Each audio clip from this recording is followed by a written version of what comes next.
everything's cool and all that. So today we're going to be finally converting the song that I made into SID tune, or at least we're going to get started on that. This will include a whole lot of explanation about how to work with SIDStep as well. So this will be useful for anybody that has been interested in using that.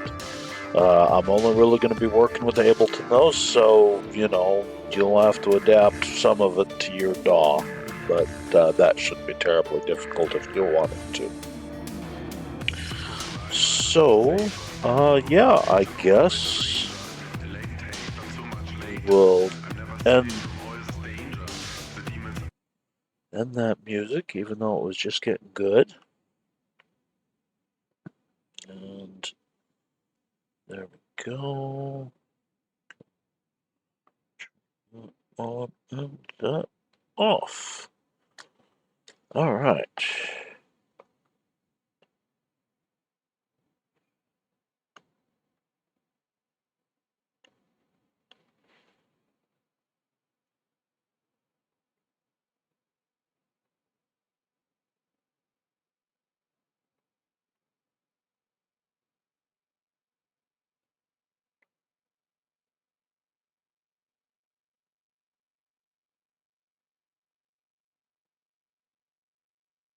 All right.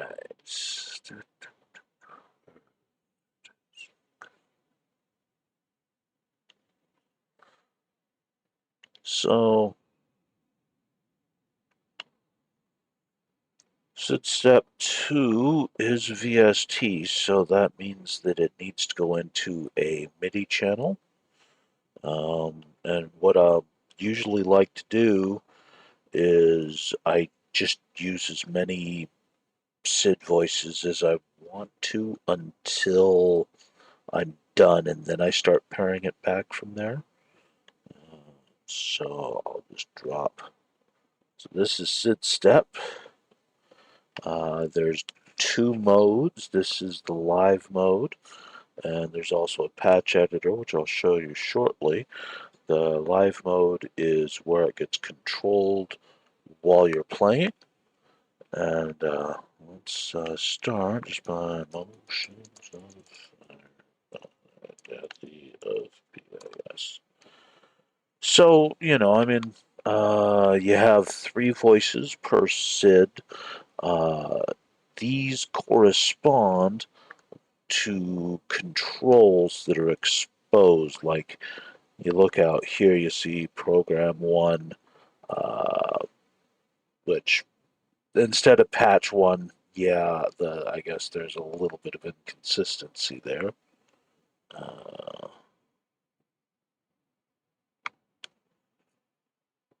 But you can see like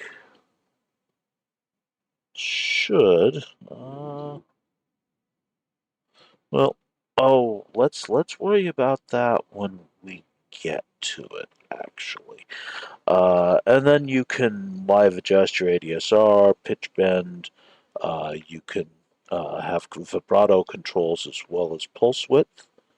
Down here is where you have your cutoff and your resonance, and your controls for which voices are filtered and how they're filtered. And then over here, this is the patch editor. And this, as you can see, is really, it looks simple, but there's a lot going on here. So this is a live render. So if I set an attack of 8, then that is a waveform of how long it's going to take. Now, of course, the decay will not, no decay on maximum sustain. And then you can also, and I'll show you what the release looks like. So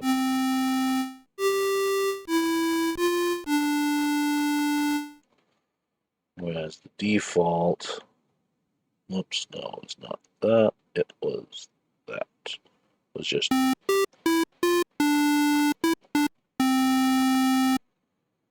So yeah, I know. So yeah, you can really visualize it. That's pretty useful. You've also you got your pitch bend range. These are maximum values for pulse width, vibrato, and pitch bend, so that when you're in live mode and you're using these controls with it, it uses these values. So like pitch bend 8192, what that is it's actually MIDI, not 64 specific, but what that means is that a pitch bend range of 2 octaves. For the pulse width, this is pretty straightforward. Um, the center is, and 2048 is the normal center. So, when you've got well, let's go ahead. Well, that is technically actually pulse width. So you can see when I move the center, and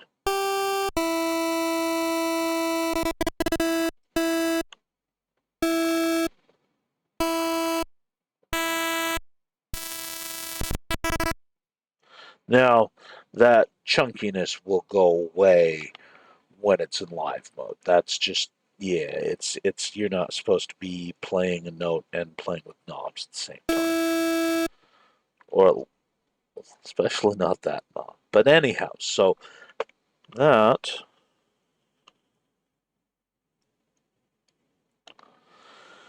you got your center, your range. So like if you start here and you can have it so that the range is lesser, so that it's you can get into some really trick um,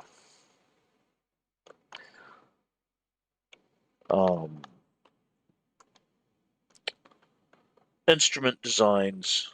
The Similar to allow you to get the Commodore 64 sound that you want.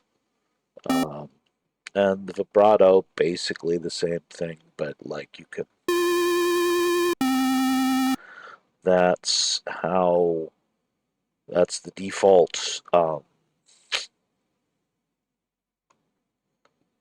How much vibrato is on.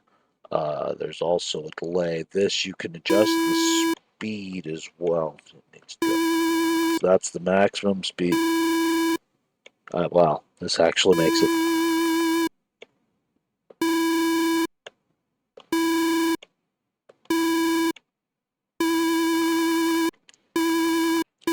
Huh. Okay. I'm not sure why.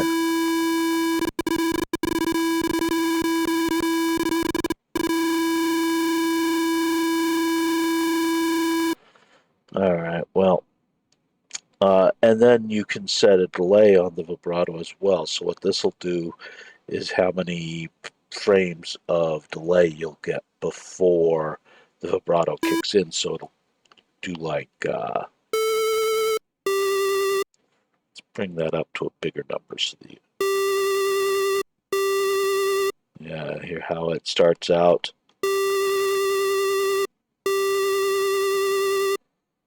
Without it.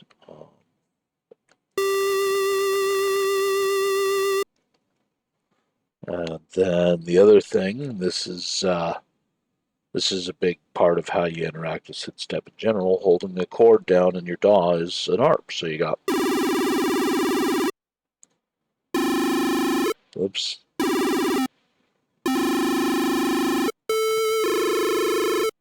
It won't let me do. Well, it's because I'm just using a keyboard. I did not bring out my controller for this because I wasn't expecting to do that kind of thing. But let's go ahead now. Oh, and there's a minor bug here. If you want to interact with the note wavetable, you have to switch to the note one of the other tables first. Now, the wavetable here, they're radio buttons for all of the things that you might use as far as the waveform. You got your gate, you got your sync, you got your ring, all your standard SID control table stuff. And then Over here you can create a note table, both relative and precise.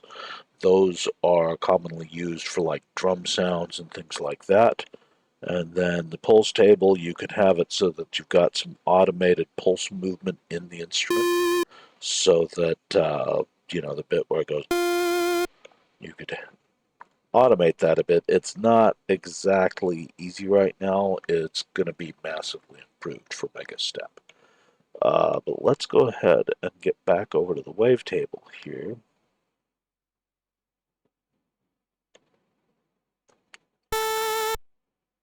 Oops.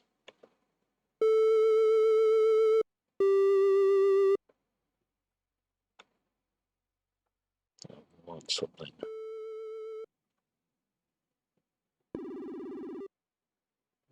louder than that. But I wanted to have a release as well.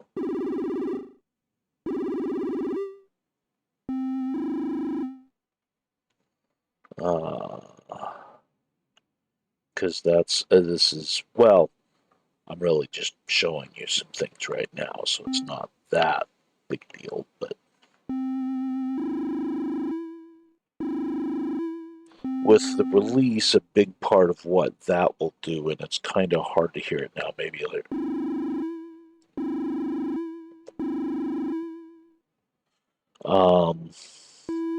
Oh, that's why. Maybe, no? No, that should be fine. Um, well, I mean, I can kind of hear it doing it, but I'm used to it being more pronounced. Maybe.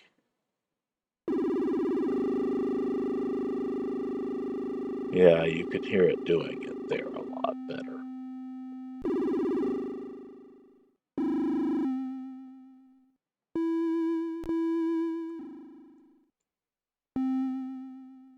And I have fixed mostly fixed the ADSR bug when in live mode, but as you can hear there, it still occasionally kicks in the instrument editors. You just got to give it a second to recover.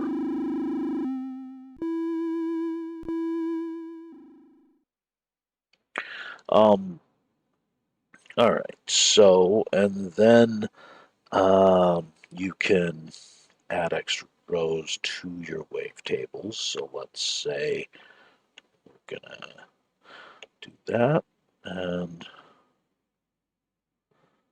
you'll notice that, okay, so we're looping through the whole thing. There's also a sustain to loop.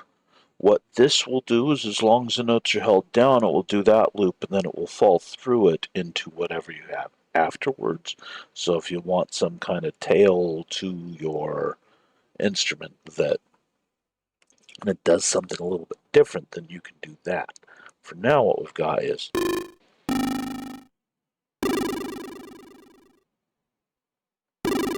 oh, we've got that gate off.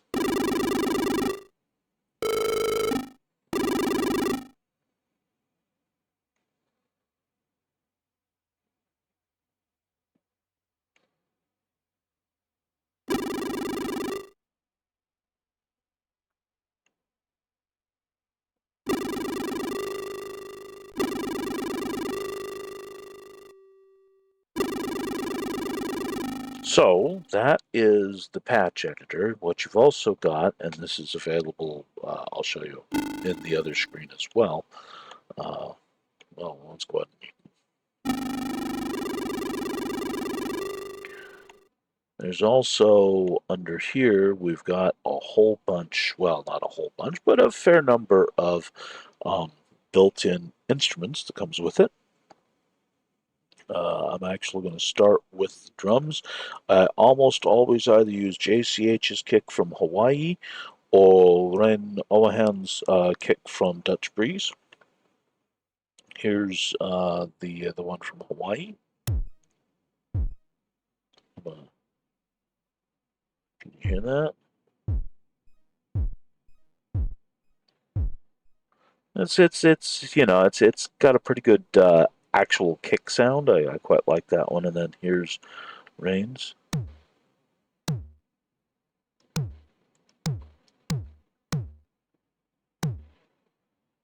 Yeah, that one's got, I think, yeah, I usually go with JCHs, so let's go ahead, put that in there.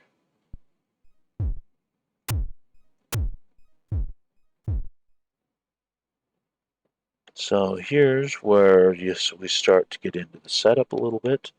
We create another MIDI channel, and this one feeds to this SID step.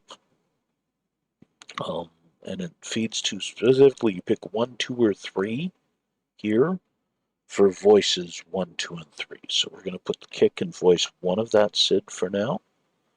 And then, let's see, here we go. But we're going to have to get rid of everything except for the kick, which is easy. And then we need to come in, there has to be a release between the notes of at least at the tempo I'm at, 1/64th note. I explained the reasoning for that at the very beginning. This way, a hard restart will get sent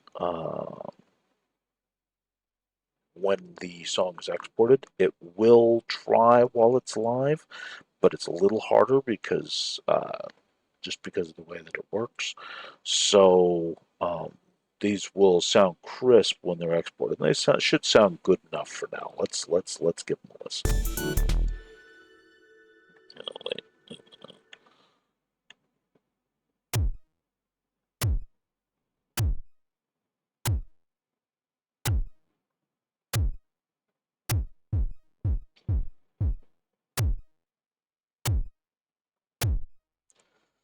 Looks like this one doesn't manage to play. So let's see.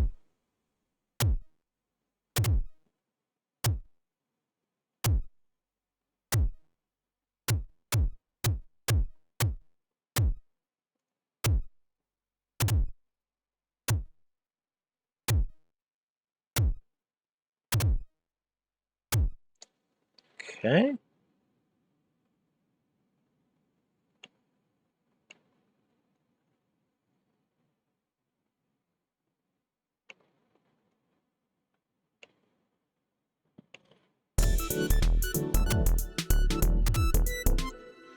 Yeah, it's not quite sounding synced up, and that's unfortunately when I work this way, it doesn't. All the drums on the SID do not always line up right in the timing here because of the delay for the hard restart. Um, yeah, that's 40 milliseconds adds up. Um, right, so now we need a snare. Um, Again, I usually find myself with either JCHs or Rain. Oh, hands. Here's J.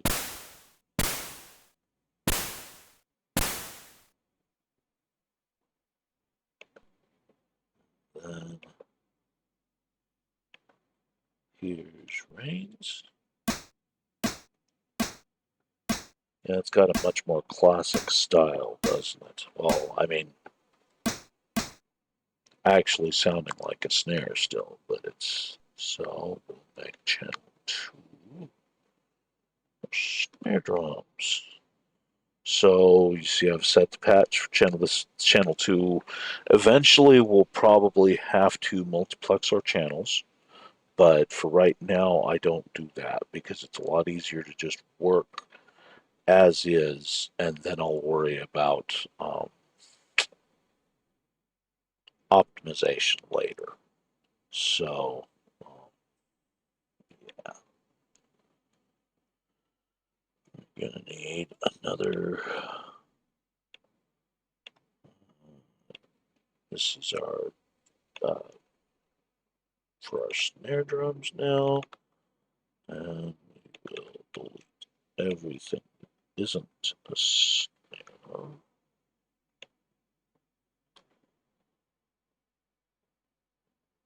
And then we're going to have to get in close.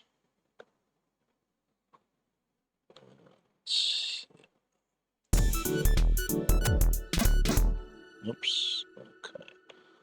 Let's not.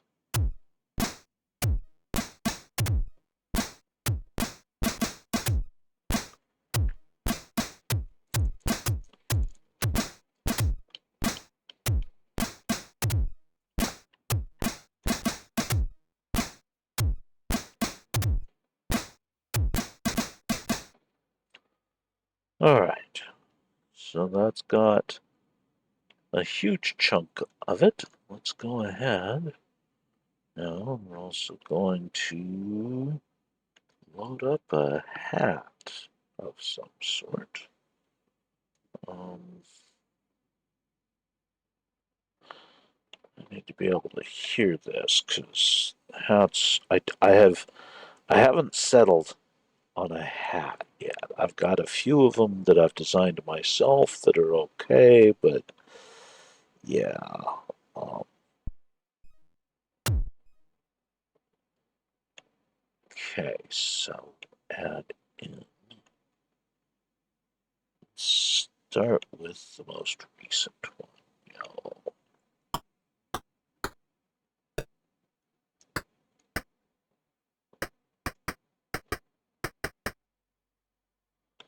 And what is the difference between those two?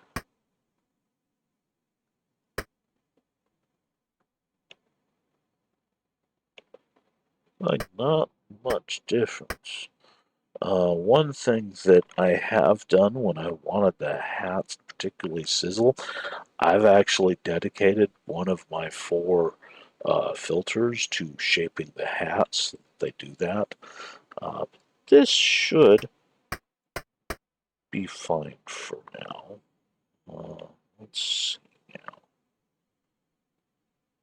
Gonna want to grab this.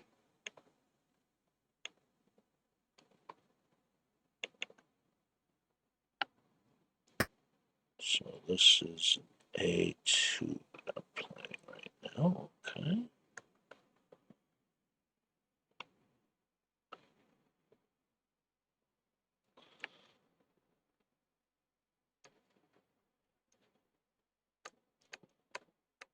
Okay. Now we need to come in. Shorten it.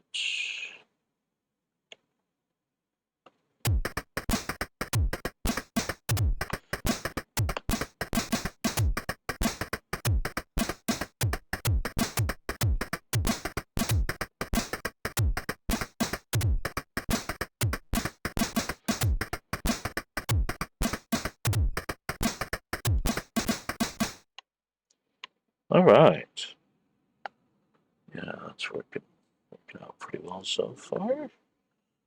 No, but of course, we've used a full SID already. We only have four in the end, so you can see where optimization is going to become important. And it's also part of the reason that SID has always informed my drum patterns, because you notice how I don't tend to play a lot of drums at the same time, so that leaves me room for optimization there. Right, so let's go ahead and group these for now.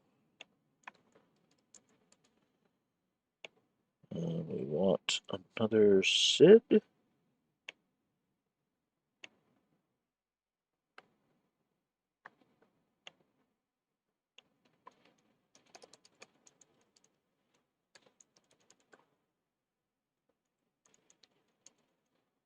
One thing to be aware of, this is not a huge problem, but uh,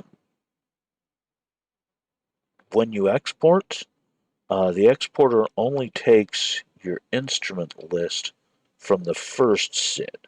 So what you have to do is simultaneously both make sure that, then you might change the order of the chips. Don't make any of those assumptions. So you have to manually load the same set of patches into all of them. It's a pain in the ass, but it is what it is. So coming down here, placing that with that, and then we're using rain snare, and then we're using closed hi-hat 3. So what we're going to want next from this, though, is we need some sort of like a crash. Yeah.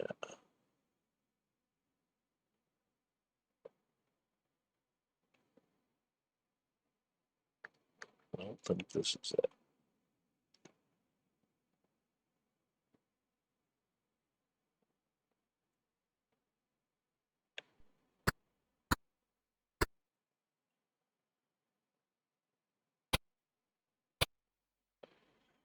Hmm. Actually, that's a hat that I missed that I might go back.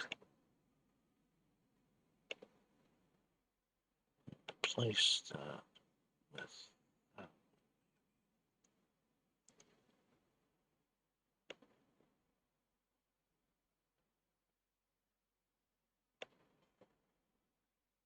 So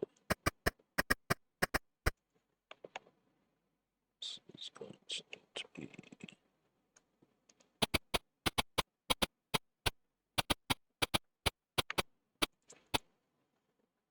yeah, that's a nice hat.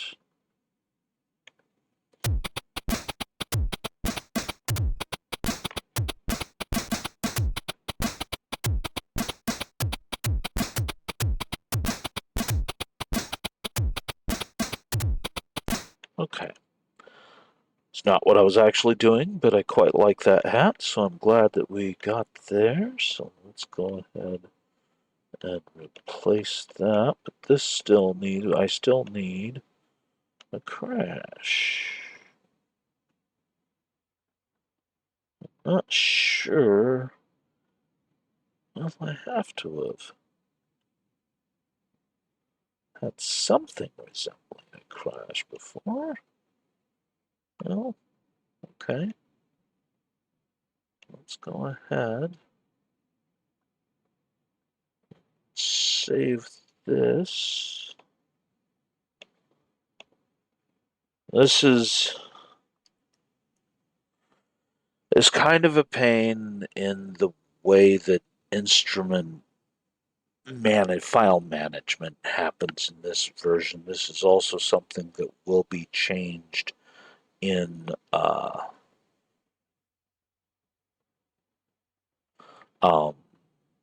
Megastep.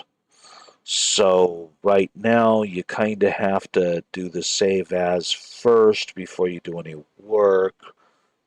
It's not a huge deal, but you know. Okay, so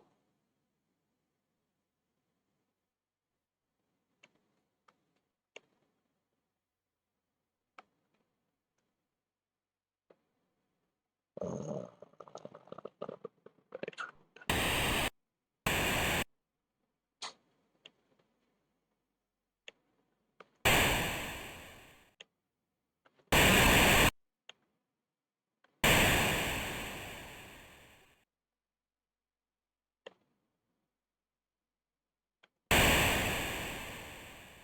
now the reason that I set these to both to the same is that it means that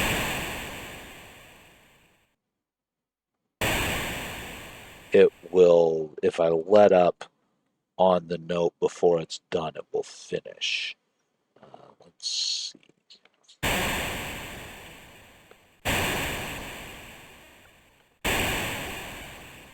And I think also, let's see, it's going, I want this, but let's try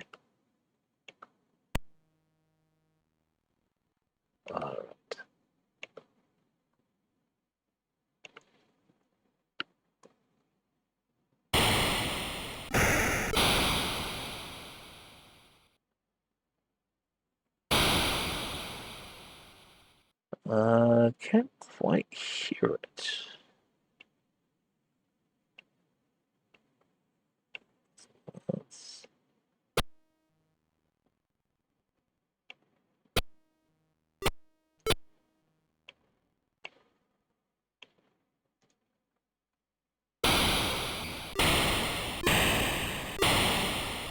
It is audible now, but it's not really.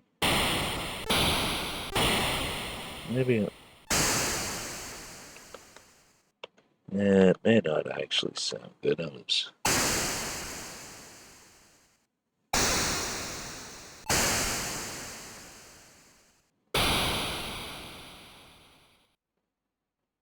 Hmm. All right. Well,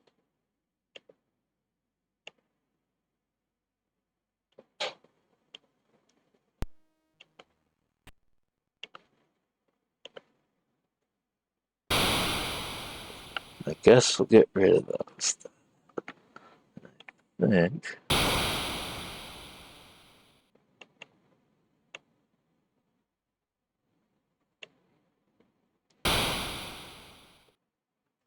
No, it's definitely longer than that. It's,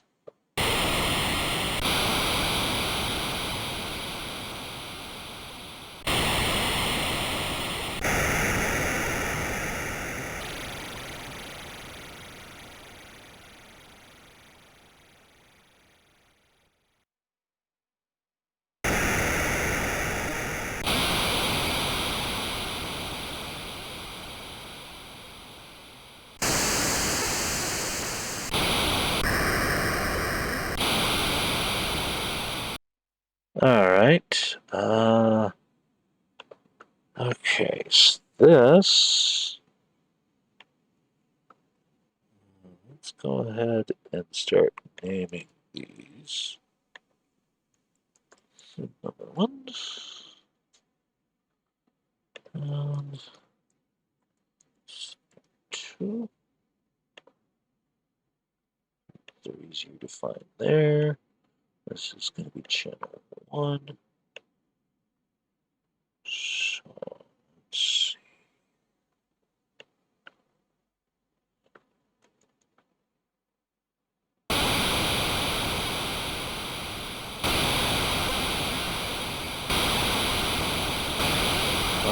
Oh, it's here.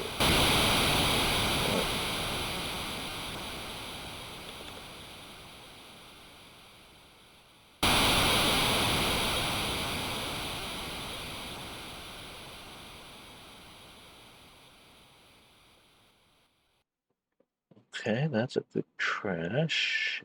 Do it for now.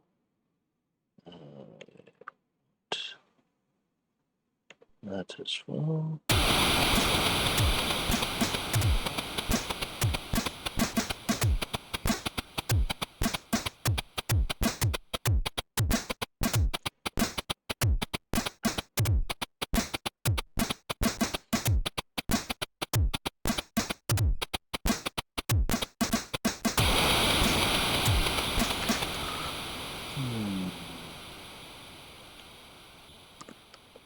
I think the sound needs something more.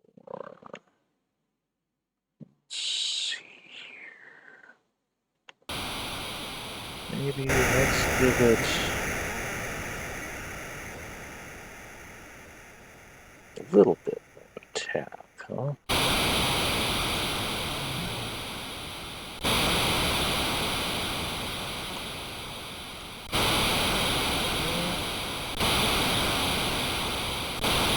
Well, the snappy really still sounds the best. What about?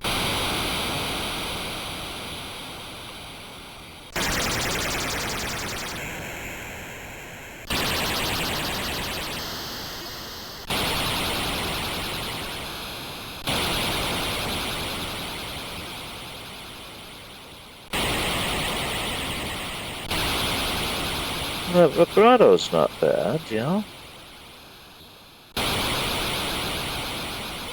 Yeah, that kind of gives it the character I think I'm looking for here.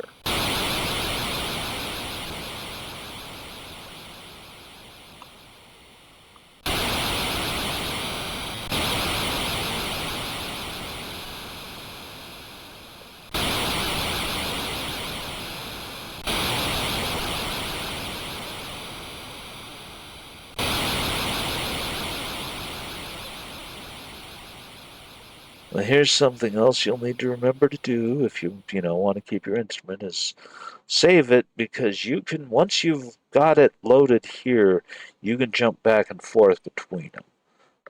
So yeah, you want to make sure you remember to save any instruments you create.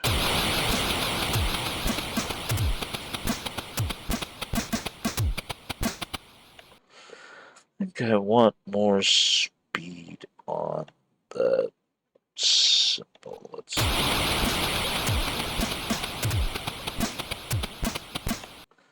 Maybe less range as well.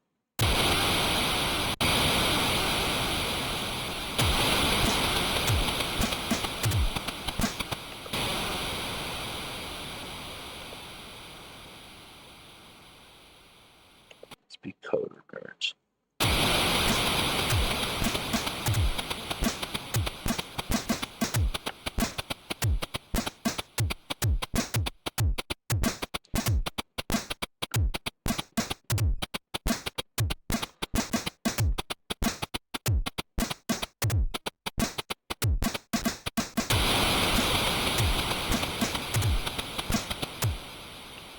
Okay, now let's maybe make this shorter.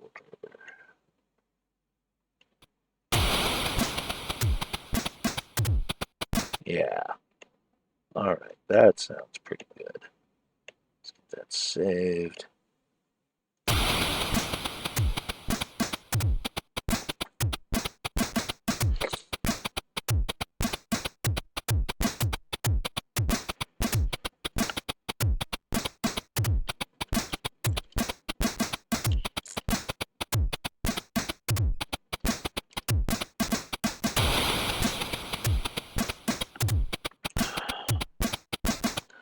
Okay, so now we need to essentially just strip out the same parts for the other sections of the song that we did for this. We can first uh, shut that down. We can first copy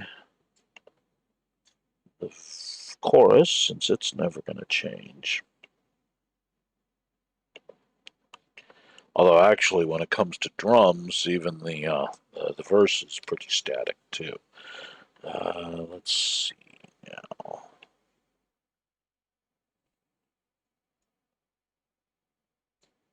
Yeah, let's go ahead and just actually do it with this one.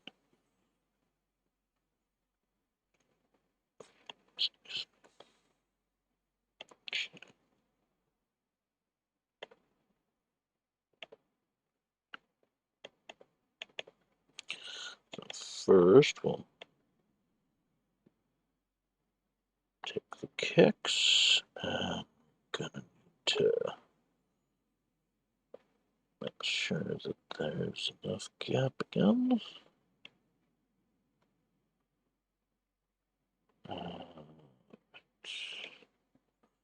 The snare, since it's the intro, there's almost no snare. There's this bit of roll at the very end of it. That roll isn't going to sound right if I don't put in some oops, for the hard restart.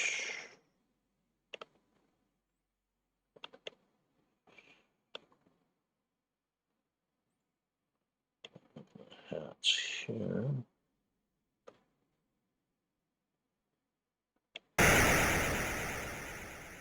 Alright, so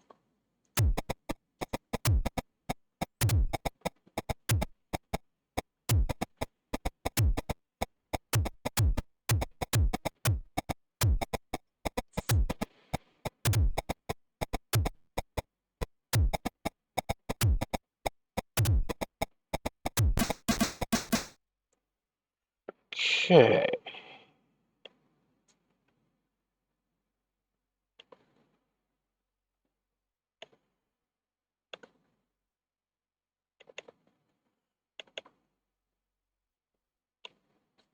Oh, nope, of course. is a crash.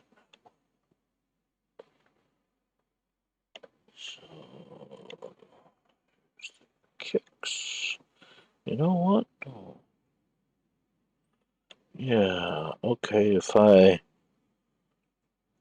do the note shortening here, I only have to do it once instead of each time. Okay. That's kicks. There's the snares.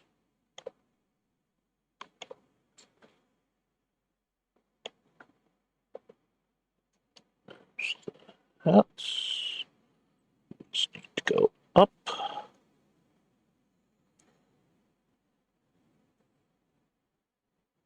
There we go.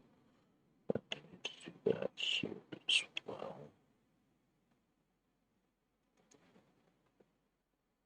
There we go. Sorry. Let me shrink this down a little. Alright, that here I'll keep it. It's just crash. So that should be good there. Oh. Oh. Yeah, no.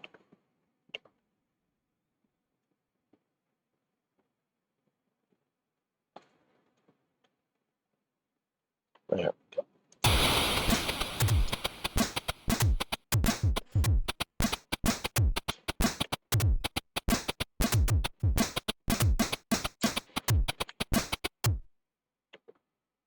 Okay.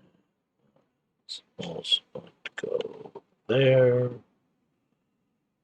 I think for... Okay. Alright. I think...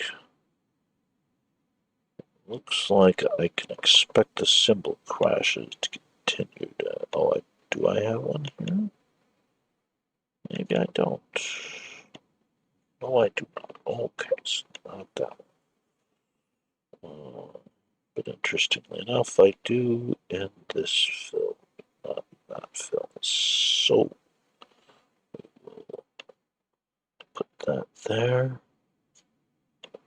So that'll be at the beginning of this film. Let's see. And it stays audible for most of it. That's interesting. Okay. So next we want to grab this. We're really only putting it the snares,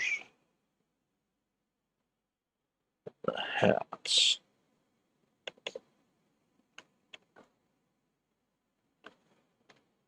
There's the snares.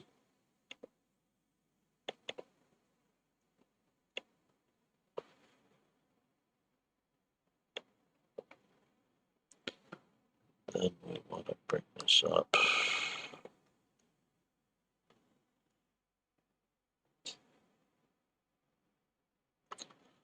All right. Okay. All right. I forgot to do that part.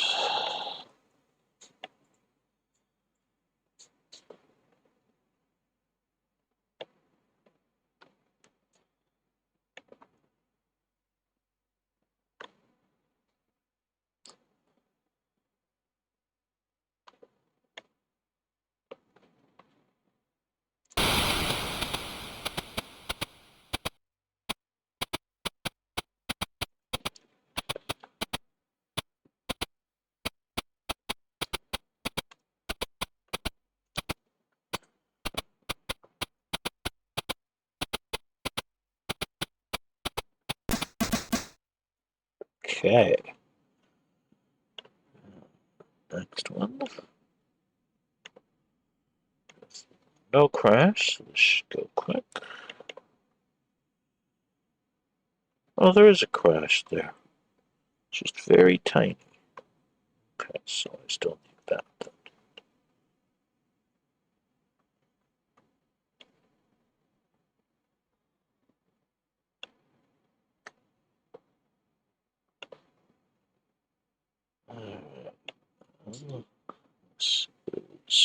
Oh, wait, that's right. Huh.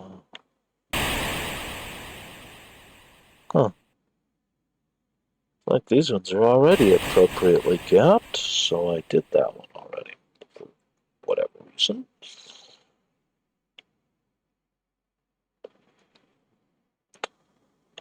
Okay.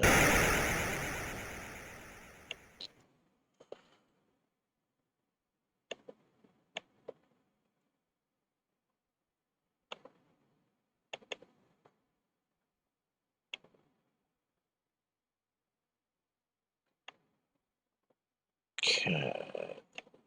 This up. There.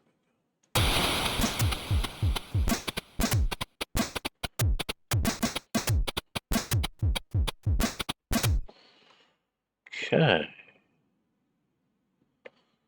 Oh, forgot. Oh yeah. So it's just snares for this bit. Looks like. Can't forget that. Yeah. Oh no, it does have. Oh, there's a crash. Okay. So I will snag that crash. Come back here.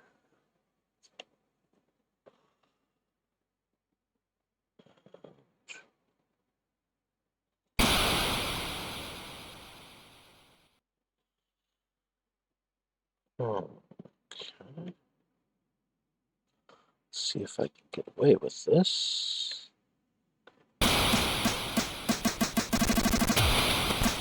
It worked. Great. Okay. This other one. Basically also mostly just snare and a crash. But it's completely different group.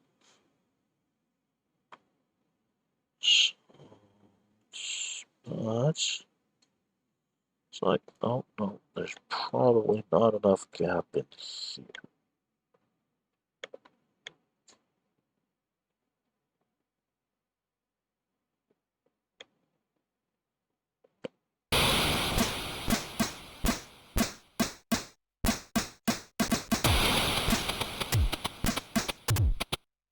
Okay.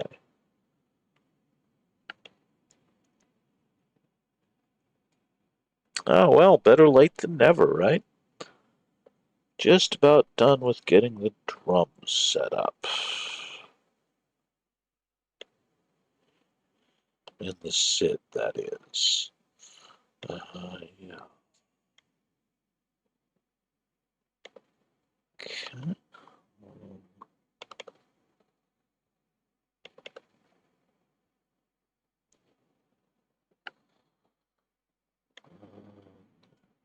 Come on.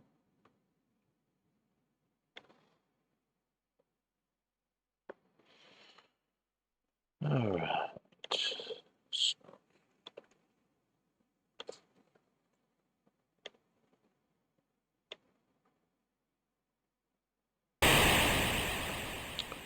oh, you know what? There is no kick in the bridges.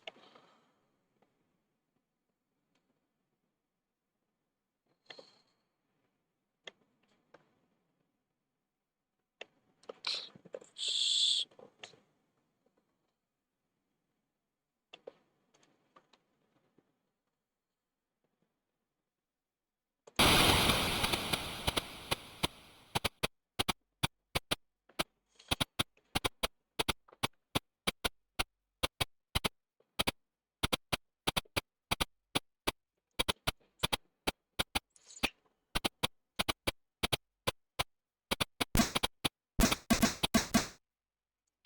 Okay. And that is the drums.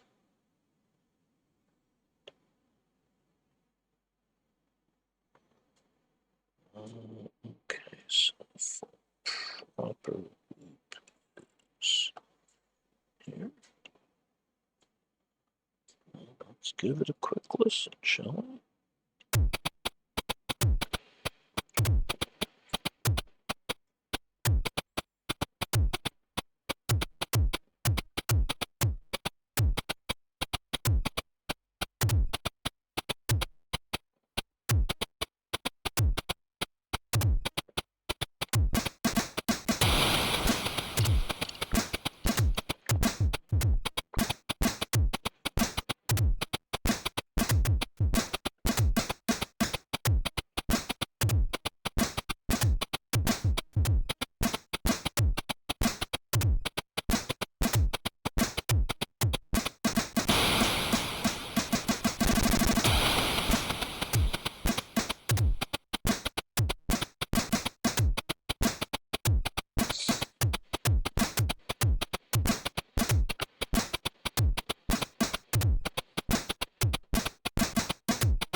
Anyhow, and yeah, that sounds pretty good. Next, we're gonna start working on. Well, let's hold on. Let's make sure that this crash is what's saved because we've tweaked it some now. And then we need to come up to this one and make sure that we. Oh, right. Um, minor issue. It's not a showstopper or anything, but whenever you add new instruments later, they don't show up until you reload the song.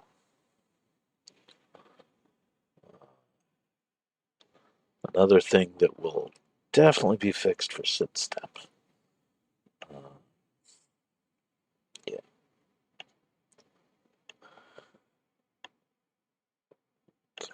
Okay. So next we need a bass. And with the bass, the important part is not necessarily the waveform, or it, well, that is an important part, but the really important part, this is where you dedicate at least one of your filters.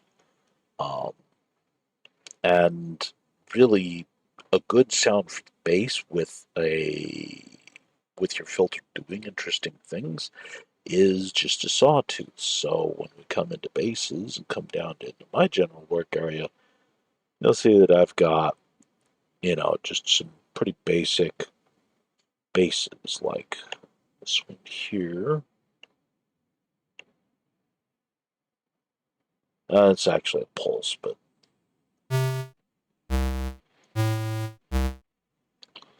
it's not bad though. So let's see if we were to set that. We're going to need another channel for the bass that is going to second one. Where's the base? It's here. Okay.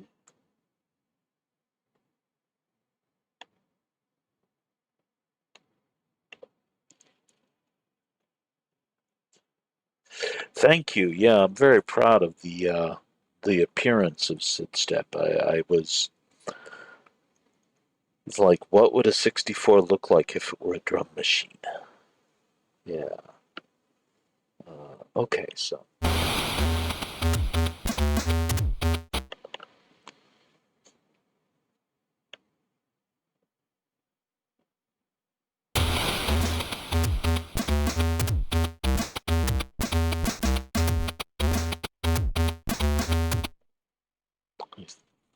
try it down.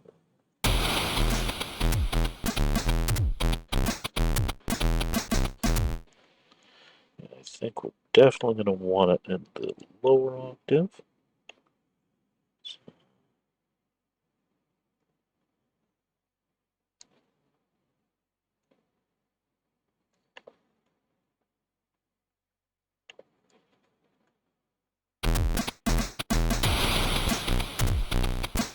So here is another bit of basically just taking advantage of the modern DAW.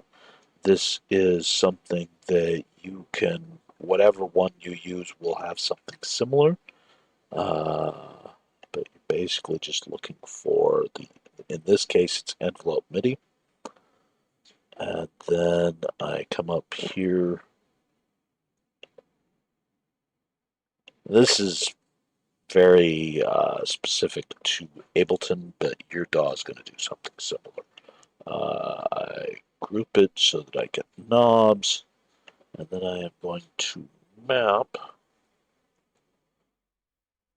the cutoff to that knob.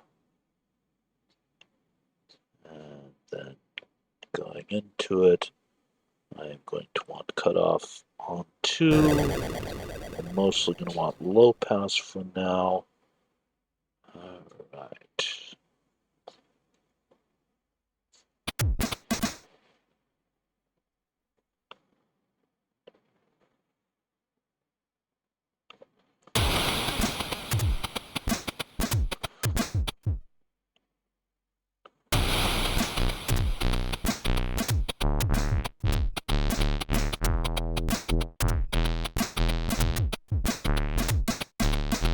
Yeah, see what the cutoff's doing too.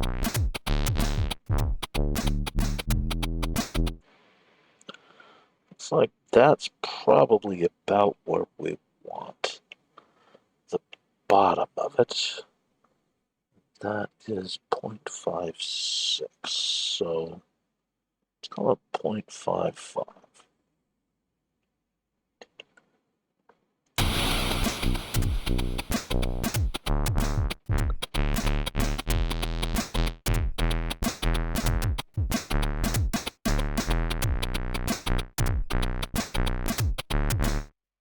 0.55 to 0.75. Okay, so now the full range of that knob is kind of what I'm...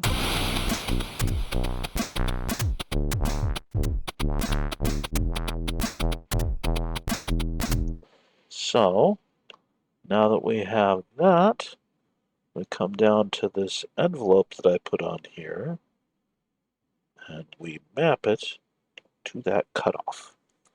And so now,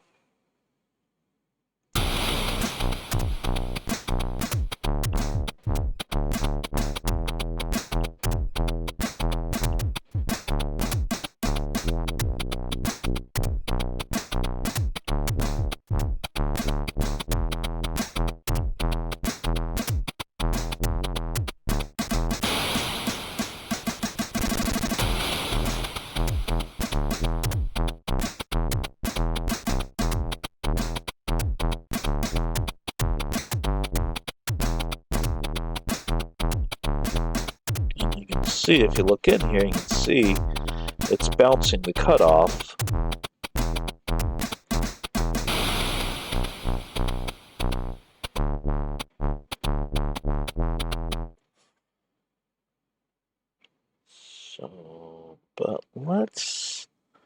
I think I want to expand the upper end a little bit. Let's try my.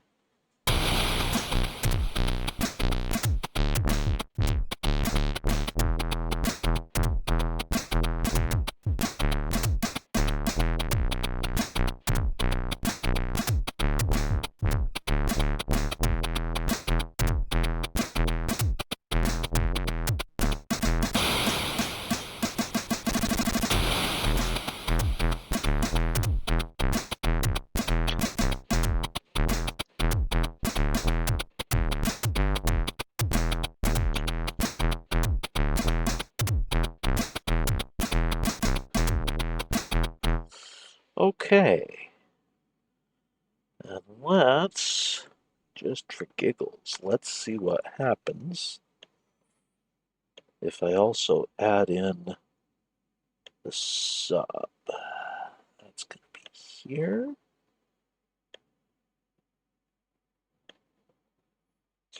Going to need another MIDI track. SID number 2. That one. All right, yeah. Then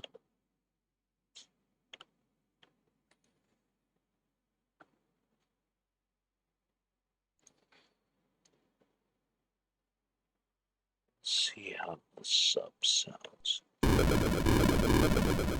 The heck? SID number 2.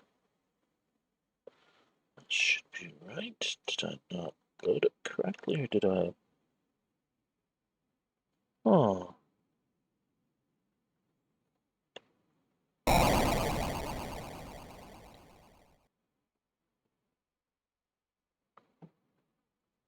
What the heck is going on there?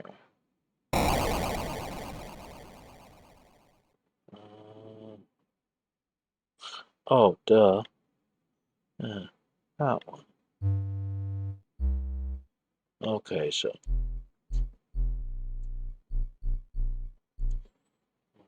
Right, oh. Well, now that's interesting.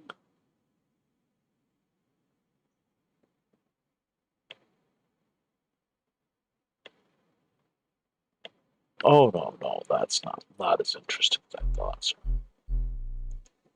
So,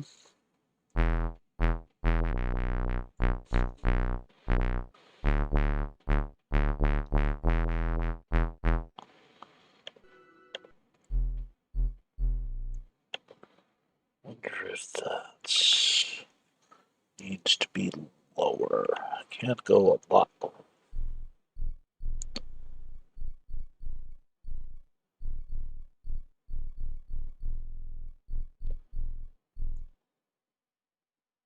Okay.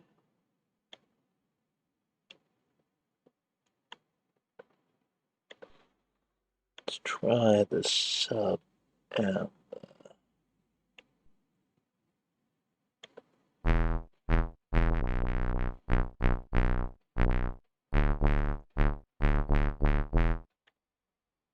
Okay. Oh, what if come into that patch and say, nah. Give me a saw, man.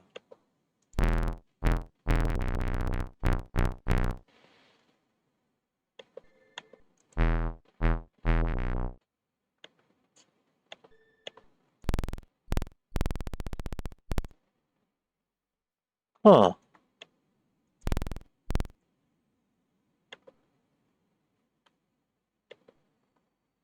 But I didn't change that one. Okay. I did. I changed the wrong one is what happened. Okay.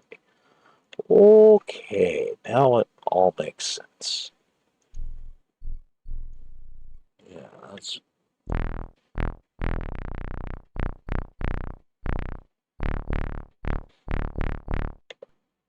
So that saw, here it is as a pulse.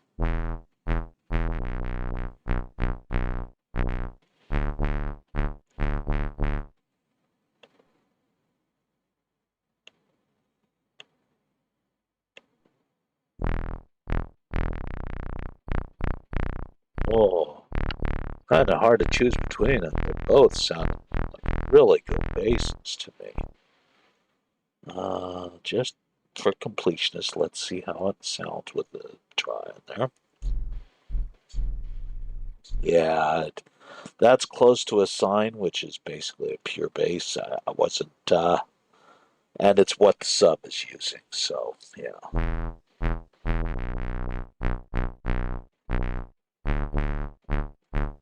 All right. For now, though, I think I'm gonna go with the squares. So let's hear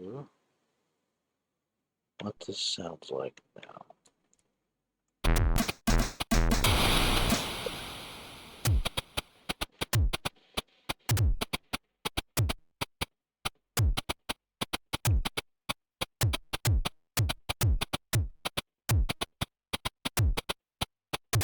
Probably didn't need to listen to the whole intro again.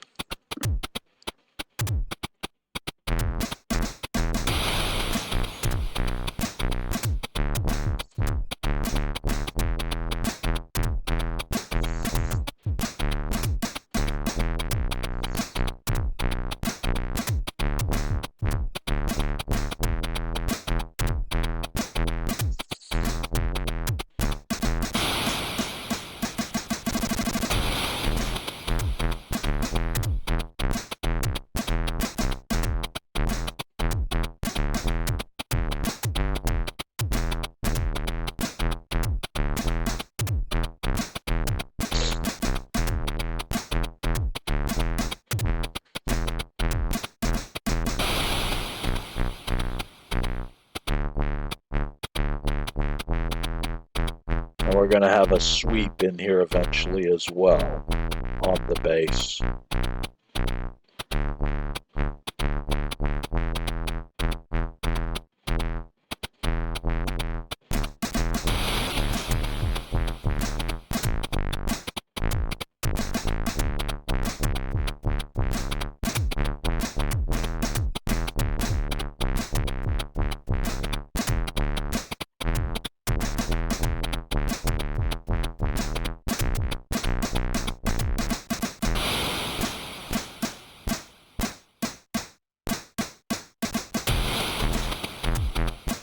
All right.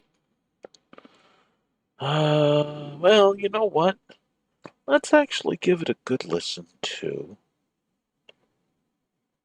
Because I like both the saw and the pulse. They just have very different characteristics. Uh, but what we don't need to do is start before the bass is in. So.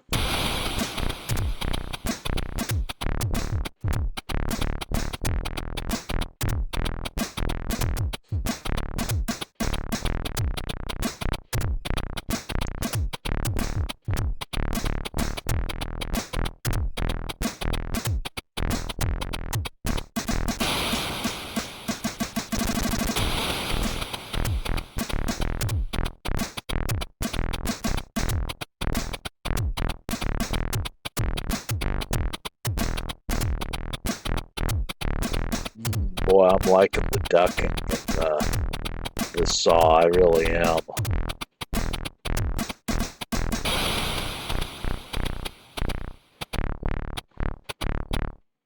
The next thing I want to do real quick, though, let's come into the crash here.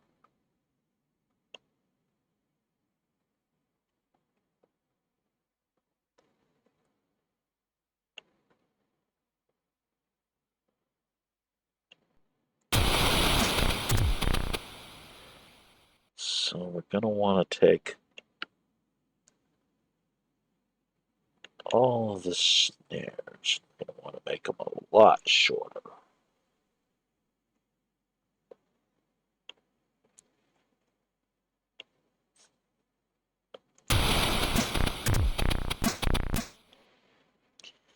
Yeah. And what I'm doing right now is the hats are too loud in the mix.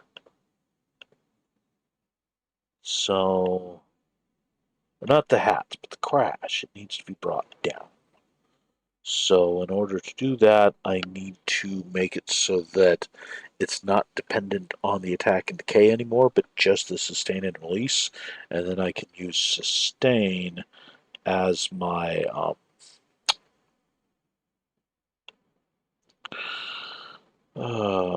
as the volume level of the thing, because we don't have independent volume controls in the SID for each channel.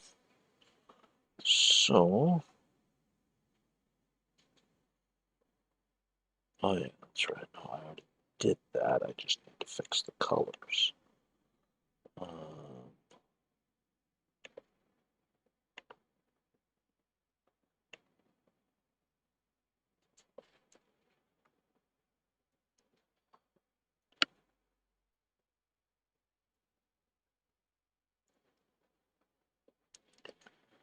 Almost done with that part.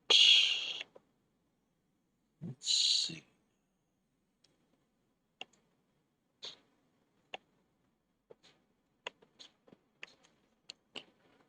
All right. So, still a bit loud though.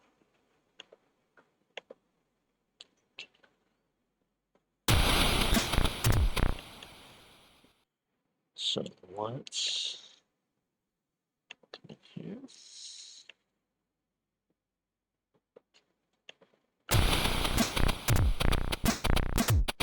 Yeah, that fits much better in the mix.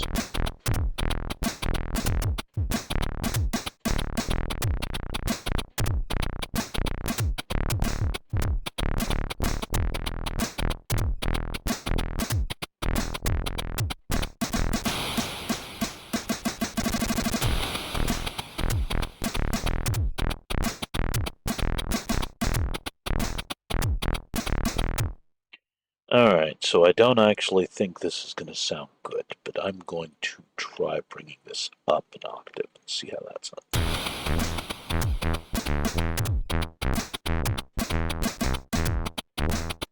Now, it sounds.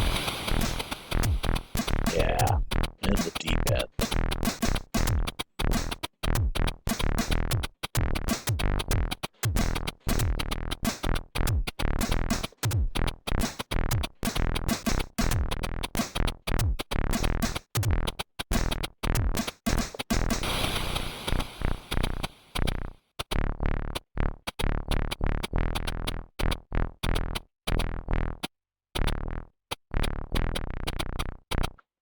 Okay, so let me see. I think that I can get the filter sweep done in here.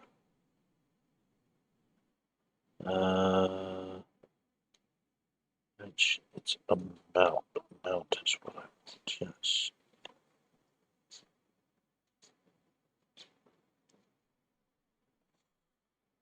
Then should be able to just do it like that.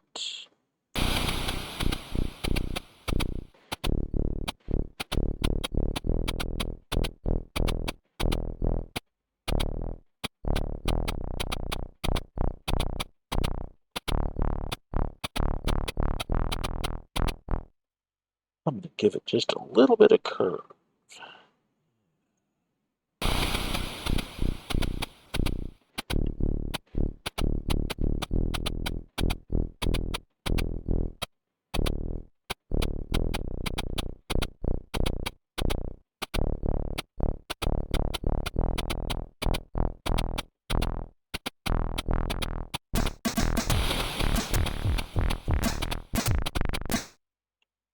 Okay, yeah, I like that. I'm going to use the same sweep for the other bridge, of course. So, all right. Well, that I think is what I'm going to finish today. We are at about the 1 hour and 15 minutes stop. So let's go ahead and listen to it one more time through, and then we'll wrap up for this session. I'm pretty happy with how things came along.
And that's pretty much it. The solo's a little bit wonky sounding. It may require revisiting, but I'd like to get all of the instruments working first before I consider that. In the next session, what we're first going to focus on is getting the keys separated out. However, we're going to do it.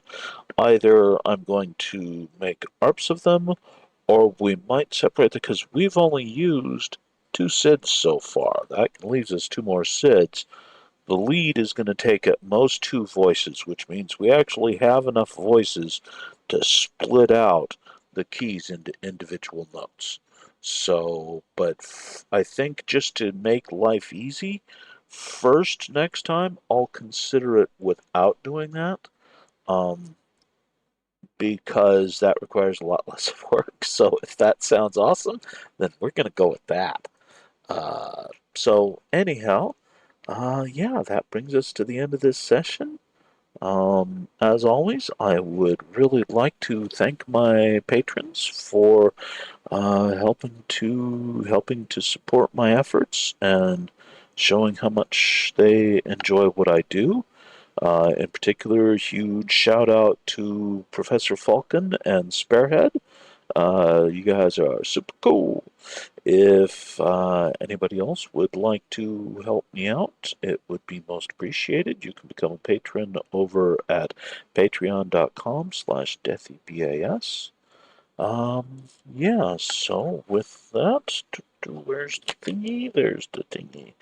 Yeah, we'll kind of play it out with song as always, shall we? That's loud, isn't it? We want that one.